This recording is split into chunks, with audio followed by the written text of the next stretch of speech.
கலங்கி நின்ற போது கலங்காதே என்றாரே.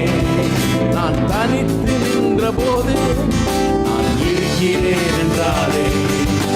கர்த்தர் என்ற கரம் பிடித்து நான் உன்னை விட்டு விலகே, நான் உன்னை என்றும் கைவிடேன் என்றாரே.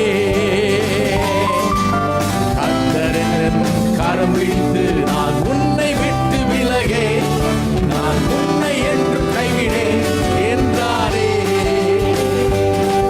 என் தேவனால் நான் உயருவேன், என் தேவனால் நான் பெருகுவேன், என் தேவனால் நான் உயருவேன், என் தேவனால் நான் பெருகுவேன். நிச்சயம் நடக்கும், நிச்சயம் நடக்கும், சுற்றி உள்ள கண்கள் அதை பார்க்கும். என்னை சுற்றி உள்ள கண்கள் அதை பார்க்க. மறுபடியும்